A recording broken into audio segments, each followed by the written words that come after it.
राशिद का बाप हासिम खान लोहे का काम करता था। वो एक बहुत अच्छा कारीगर था। वो चाकू, छुरियां, कांटे, चम्मच, हथौड़ी और उसके अलावा लोहे की कई सारी चीजें बना सकता था। बदकिस्मती से बहुत दिनों से उसे कोई काम न मिल सका और न कोई खरीदार उसकी बनाई हुई चीजें खरीदने के लिए उसकी दुकान पर आया। यूं लगता था कि जैसे लोगों को उन चीजों की जरूरत ही नहीं रही थी। एक दिन हासिम खान की बीवी ने कहा, क्या आज कोई ग्राहक आया? हासिम खान बोला, नेक वक्त आज भी वही हाल है। यूं लगता है कि जैसे ग्राहक हमारी दुकान का रास्ता भूल गए हैं। हासिम की बीवी फिक्रमंद होकर बोली, अगर तुम कहो तो पड़ोसी से कुछ आटा उधार मांग लूं। आज दोपहर की रोटी के लिए मुट्ठी भर आटा भी नहीं है। हासिम ने अपनी बीवी को घूर कर देखा और बोला, मुझे गैरों के आगे हाथ पसारते हुए शर्म आती है। हासिम खान की बीवी खिसखिस होकर बोली, मुझसे तो बेटा इरशाद का भूख से बिलबिलाना देखा न जाएगा। हासिम खान ने माथे से पसीना पोंछते हुए कहा, राशिद भी गैरतमंद बाप का गैरतमंद बेटा है। तुम देख लेना कि वो भूखा रह लेगा मगर उधार मांगे हुए रोटी का टुकड़ा नहीं तोड़ेगा। बीवी बोली, पेट भरने के लिए आखिर कुछ तो करना ही हो। यूं खाली पेट रहकर कब तक गुजारा करते रहेंगे।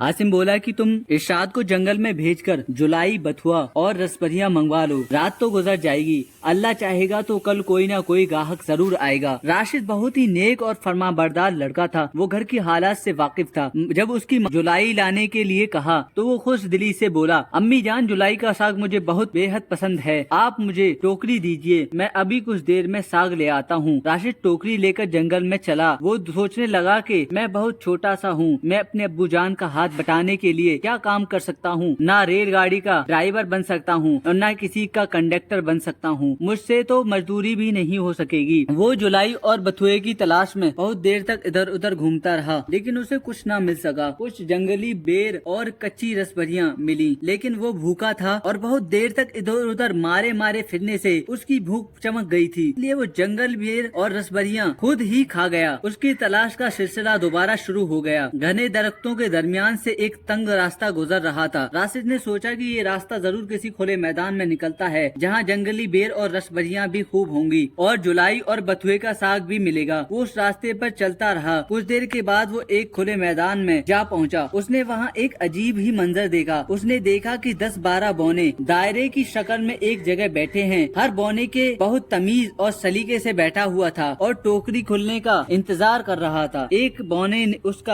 बौना उस सबका सरदार दिखाई देता था। उसने एक कपड़ा जमीन पर फैला दिया। ये कपड़ा इरशाद के रुमाल जितना ही बड़ा होगा। इरशाद ने पहले कभी बौने नहीं देखे थे। वो बहुत छोटे छोटे से मगर शक्ल और सूरत में आम आदमियों की तरह ही थे। सरदार ने टोकरी खोली, फिर उसने बिस्किट, समोसे और केले बहुत सलीके से सजा दिए। उसने हर एक बौने को एक एक प्लेट दी। राशिद बहुत हैरत और दिलचस्पी से ये तमाशा देख रहा था। वो अपनी जिंदगी में पहली दफा बौनों को देख रहा था। उसका दिल तेज से धड़कने लगा। वो सोचने लगा कि जब मैं घर जाकर अम्मी और अब्बू जान को ये दिलचस्प बात सुनाऊंगा तो वो कितना हैरान होंगे। बौने का सरदार बोला, भाई अब खाना पीना शुरू करना चाहिए।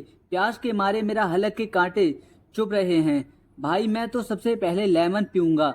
सब बौने बारी बारी बोले, हम भी पहले लेमन ही पियेंगे, हमें भी बहुत सख्त प्यास लग रही है। सरदार बोतल खोलने की चाबी निकालने के लिए अपनी जेब टटोलने लगा। बदकिस्मती से वो चाबी घर भूल आया था। उसने बारी बारी अपने सब जेबें उलट दी, लेकिन चाबी ना मिलना था और ना मिली। सरदार बोला, भाई मैं तो चाबी घर भूल आया हूँ, अगर तुम में से किसी के पास चाबी हो तो वो मुझे दे दे।